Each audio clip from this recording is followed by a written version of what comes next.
What is up, dudes and lady dudes? Welcome back to Just Nuts, guys. Today, I'm doing a new video. We're talking about Ignition Assault. We're actually giving a kind of set list review to Ignition Assault, but I'm trying to break it up. I'm trying to do things a little bit different here for my set reviews, especially for the core sets. So I'm going to actually be breaking it up into 3 separate videos instead of one big one, because I felt like in the big ones, they were getting a little bit too long, and also I was kind of forcing myself to talk less about certain things just because I wanted to fit it all in a certain time frame. So with this, I can make 3 medium-sized videos, and I don't have to worry about that. I can go a little more in depth on certain things and really just get through it all. And it also helps people who want to see a specific part of the set can see all of the 3 videos and click and go for the one that they're more interested in. So today we're talking about the generic stuff in Ignition Assault, the good generic cards in Ignition Assault. And yeah, because there's a good amount of stuff. I really think this set is not amazing, but I do think it is pretty good. I do think there are some things that will affect our game. So I don't waste too much time. Let's just jump right in. I'm going to start at the top of the list and we'll work our way down. So at the top of the list, at the most probably desirable card in the entire set, we have Lightning Storm. This is an insane card that as long as you control no cards on your field, you can destroy all attack piercing monsters your opponent controls or all spell and trap cards your opponent controls. Insanely strong. I don't think people are going to use it for the monster wipe that often, but I definitely could see situations where you have it, you're going second, and you're like, they don't really have spells and traps, might as well fire this out. You're either going to bait a negate, bait a protection, or just wipe a board, So that works, and then obviously just the wipe a back row thing is just so strong. So this card's really, really strong. It's probably going to be the most desirable card in the set. Just an insane side deck card. Kind of gives me evenly matched vibes in here. Where it's really a side deck card. You're usually setting going second, or if you're going to see it in a main deck, it's probably going to be a deck that's opting second blind, and not so much after that. So really, really strong card. A lot of people are really excited for that. It's a secret rare, so the price may be up there, but best card in the set. Most desirable card in the set. I don't know, best card. Another card that I'm really excited for is Gimmick Kaku, the Supreme Shining Sky Stag, the next in the Gimmick family. Very strong card. As long as there's any monster in the extra monster zone, it can jump out of the hand at a 2750 beater. Then, once per turn, it can target a monster in the extra monster zone. It could be yours or your opponent's, and just equip it to itself. And then if this card destroys a monster by battle, you can special summon one of the monsters that were equipped to this card. So really, really strong going second. All your opponent has to do is put a monster in the extra monster zone. You summon this, you steal that monster, you attack something, then you special the monster. Depending on how good the monster was on the field that you took from your opponent, you just get another beater, and you're still in the battle phase. Very, very, very strong card. Unfortunately, I do think it loses some potential once Master Rule 5 moves into effect, but at least for the first, 2 months that we'll have it, it'll be very, very good. And I don't think it completely falls off. I just think it'll lose some play a little bit. And we'll definitely have to see where the format goes in the new Master Rule to actually see where this card lands, because I still think it'll be playable. Keep in mind, you can just put in a monster in the extra monster zone to make this card able to jump out of the hand, and then at least it's a beater. And there are certain level 9 decks that can abuse it. There's still potential with it after the new Master Rule. Very, very strong card. Also a secret rare. Also very desirable. We'll see where this card ends up. Next up, we move up to a non-secret rare, finally. We've got Sheath. This is a very, very nice card as well. Very, very just nice link support card for fusion decks. Specifically fusion, or ritual, I guess, too. Because when a fusion monster is... is special summon is when a monster is fusion summoned to a zone it points to, you get to just special summon any level 4 from your graveyard. Just a nice extender, really. If you need to open up zones anyway for that, at least prior to Master Rule 5, you just get extend, and if you ritual summon under this card, you get to draw 2 cards, then discard 2 cards. Also very, very nice. Just for fixing your hand, getting stuff in the graveyard. It doesn't shuffle them back. It's really nice. So if you do have graveyard synergy in your deck, you could just be loading that up. It's a very good generic card for those kinds of archetypes. It's only a rare. I was actually very surprised. I actually thought this might be a secret rare and one of the chase cards, but they decided to go low rarity on this. It's really nice for a lot of budget players or players that are just playing. This is going to be going in decks like Shadalls and stuff, and Fluffles.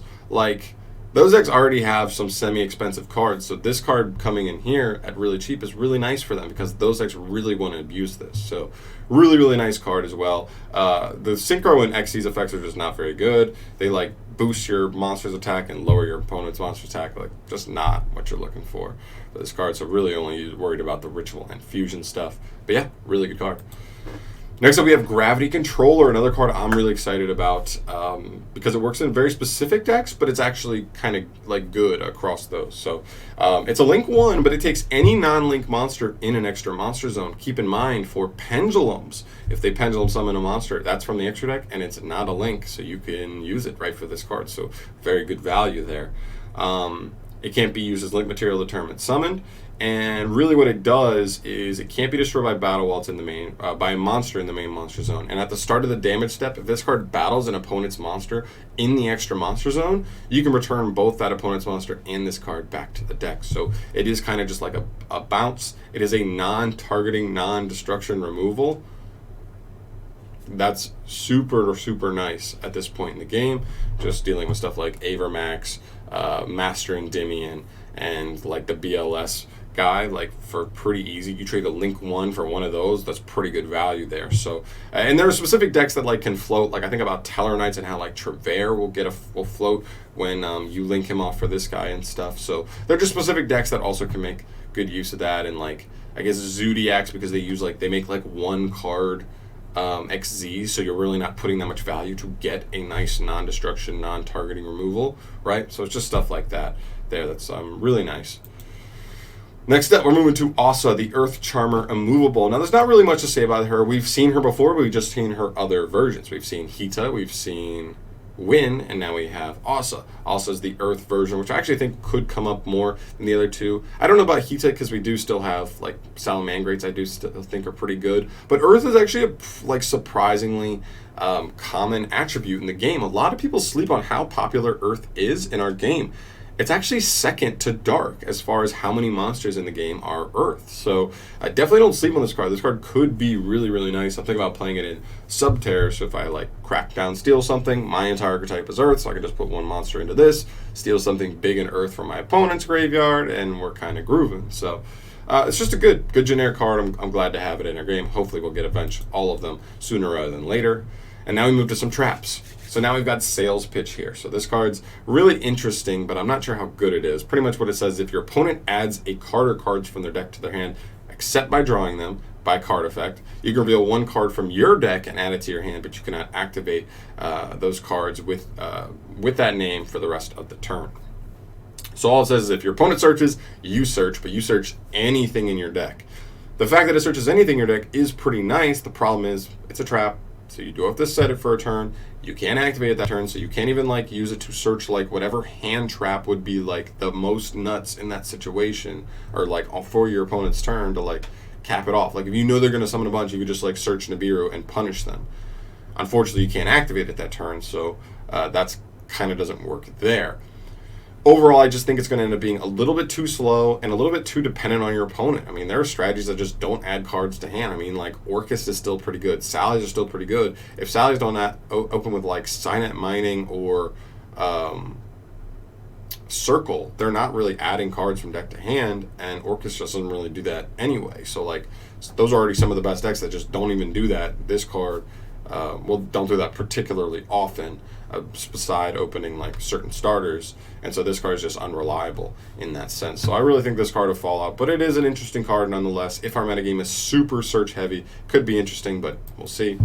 I just want to highlight Armory Call real quick. This already came out in the Chaos Impact Special Editions, but it just lets you search any equip spell from your deck to your hand, then quick effect equip it to something. So there is definitely utility there. I'm thinking about stuff like Noble Knights or something like Spellbook Control. When you're playing that with Jowgen, you can just quick effect throw one of your protective like Moonmirror Shield onto Jowgen. Stuff like that. It's very specific decks where this will be good in, but it is nice overall, and I think it's a cool card. Next up, we have some Ad Ignister monsters. So we're actually looking at Earth Golem, Wind Pegasus, and Light Dragon, because I all think they're somewhat generic and all actually decent.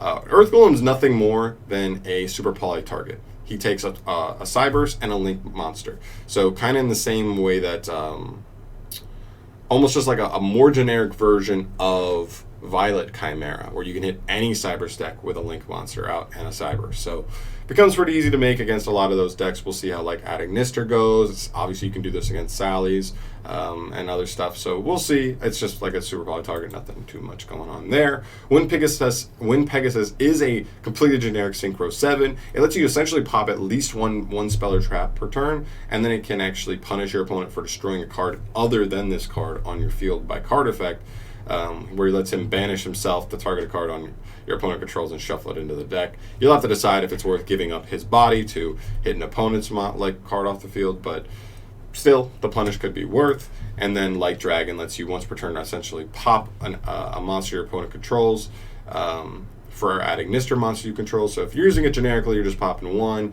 But also, if another Cyber's monster you control inflicts battle damage to your opponent, you can special summon a Link from your graveyard, which is also very strong. Depends if you're playing this in a Cyber's deck or not. But again, like, it just has some generic uses. And also it can protect other cards you control by being destroyed by card effect by attaching materials. So a nice little ding effect there.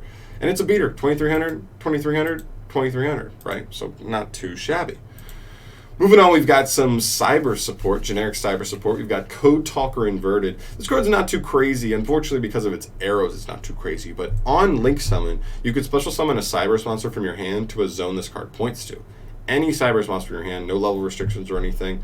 Unfortunately, you're going to have to open up a zone to get him down before he can special a monster to its side zone. So that is the unfortunate part. But it can get something out of your hand that could be an extender that maybe usually needs to be normal summoned, but you got it out that way.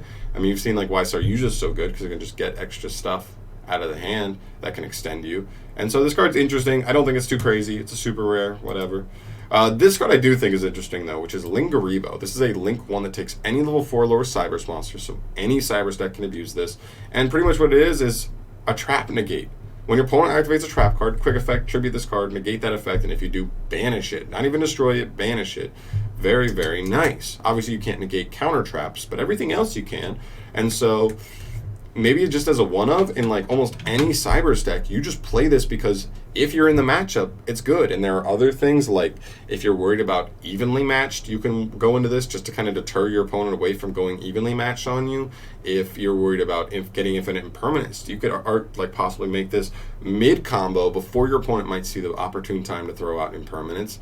And there you go. You get to go through the rest of your combo without the impermanence getting in your way. So there's like really niche uses there, but really mainly if you do play a trap deck, this card can just be nice utility there, forcing them to like waste their battle phase by like attacking this card first and all that stuff. Other than that, it's just a nice Cyber's card as well that can work with their extra deck stuff. But yeah, just a trap negate for any Cyber's deck. Pretty good. Next up, we have Jacoboland, one of the cards I'm really excited for zombies, for Mike, my good friend. He plays zombies.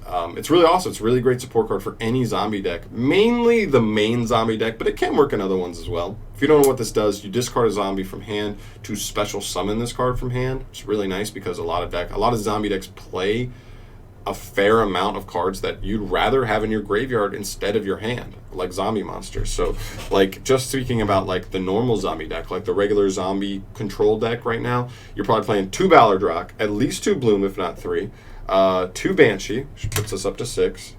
My hands, I know what I'm doing. And then like 1 or 2 Mizuki. So we'll say 2 Mizuki. That's 8 monsters right there you could open this card with that you could you rather have those in grave almost instead of on the field, so, or in your hand. So you just get a free summon and you get to send those. And then after that, he also has a nice quick effect where during your main phase, you can target a zombie monster in either graveyard and special summon it, but banish it when it leaves the field. Then you banish this guy until the end phase, which is really nice, so it allows him to tag out as well, kind of like a Time Thief Redo or a Mech Knight Purple Nightfall type situation. But it's really good because it can revive either graveyard, so if you have Zombie World up on the field, like Zombie Control likes to do, this can just be graveyard disruption. You just steal a zombie monster from your opponent's graveyard, and even if they get it off the field, it doesn't go to the graveyard, it gets banished, so they don't even get that resource back. So that's not even coming back to them, which is really, really nice.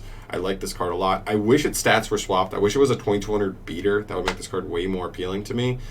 But I'm not complaining. It lets you make link plays easier and stuff like that, and just spam the board a little more, set up your graveyard, get zombies that brick in your hand out of your hand, and just move on like that. I think this card might replace like dangers that people were playing prior to this card, just because they had the chance of hitting bricky zombie monsters out of the hand.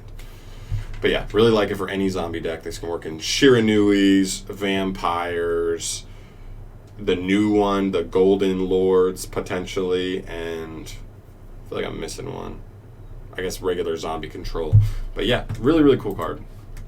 And then the last card here I want to highlight that's almost unhighlightable here, but I might as well throw it in. Kuchiki Recurse. This is a card that is essentially trade-in for level 9 monsters. You send a level 9 from hand or field to the graveyard to draw 2. It's a 2 for 2. It's not a plus, but it is consistency in specific decks. I say it's generic because it works in any level 9 deck, but let's be honest, there's really like 2 level 9 decks in all of Yu-Gi-Oh! It's like True Kings and then Generator, the new archetype.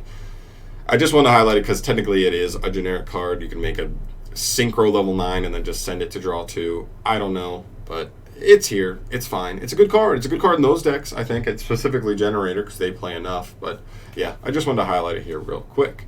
But yeah, that's pretty much it for all of the good generic cards in Yu-Gi-Oh! Ignition Assault, the new core set we're going to be getting here in 8 days, almost a week away, which is really exciting. I think it's a really cool set. I know some people kind of talk down on it, but I think that's more so because we found out Eternity Code. Because Eternity Code looks so strong, people are kind of like, oh, Ignition Assault, whatever, let's just get to Eternity Code. I get it, but also there is some good stuff here as well, so don't sleep on that. Other than that, guys, I'm just going to leave it there. Let me know your favorite generic cards that you're going after in this set. I'd really like to hear what people are going after. If you're going for the big money cards, the Kaku and Lightning Storm, let me know. Or if you're going for some of the low-key stuff, you're a zombie player, or you're like a Cybers player and you're looking for Linger Evo and stuff, all that stuff. Just let me know what you're going for. I'm curious to find out. But other than that, thank you so much for watching, guys. As always, subscribe to the channel if you have not yet. Do that. And I'll see you all in the next video. Peace.